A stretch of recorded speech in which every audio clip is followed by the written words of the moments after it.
I was born on a reservation in upstate New York, and due to family problems, issues, alcohol, drug usage with my parents, me and my siblings were removed from the reservation and put out for adoption. Me and my older sister were adopted here in Maryland to a family, and they were really, really good people. And I tell people, they chose us. They didn't have to raise us like they were stuck with us. No, they went in and said, it's like shopping. Well, we'll take this one and this one. And they chose to raise us, and very, very loving, well-to-do people.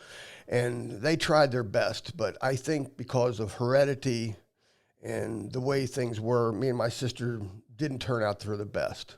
I became involved in drugs and alcohol at a very young age.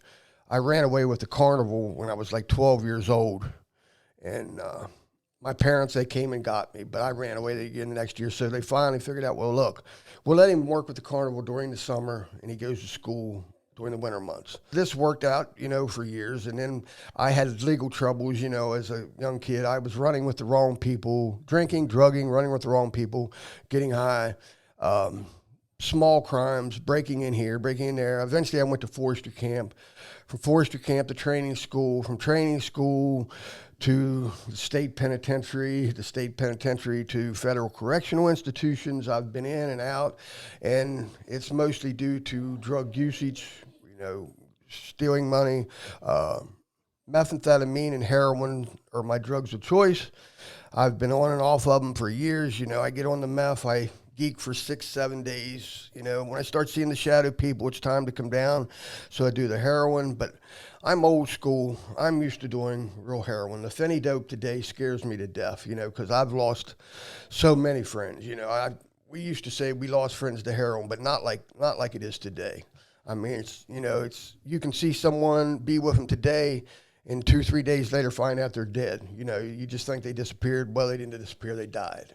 And it's all due to drug usage. And like I said, I'm 67 years old, and the drug usage out here today scares me because of the fentanyl.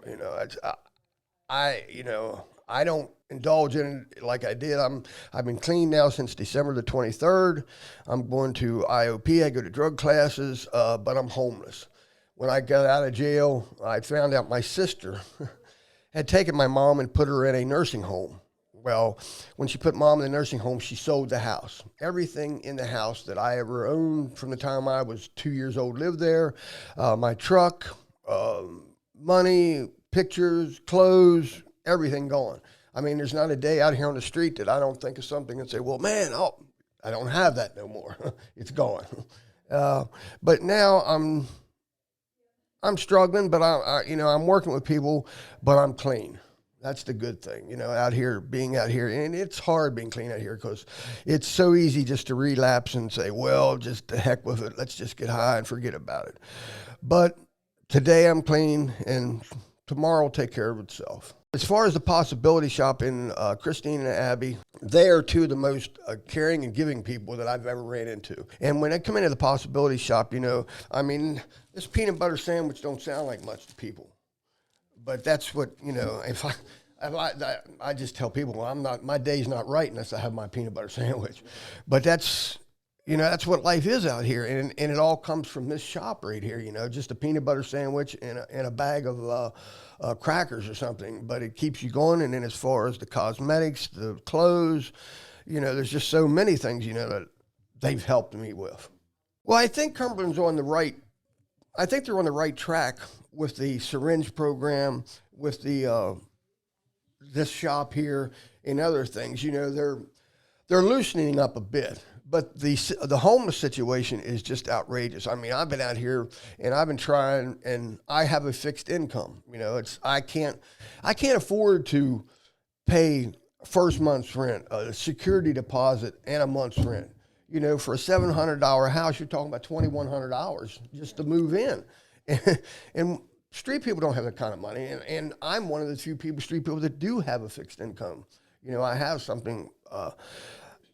Cumberland needs to do more with the housing situation, and they need to loosen up more as far as their attitude toward old school and new school. You know, I know Cumberland wants to be a historic, elderly aged, town, but there is young kids here, and there's people that migrate here, but there's no work to hold people here. There's no housing, no employment, nothing. We're not bad people. When you walk down the street and you see people kind of shed to the side or they move out of your way, we're just people. We're good people that got put in bad situations, not bad people that created bad situations.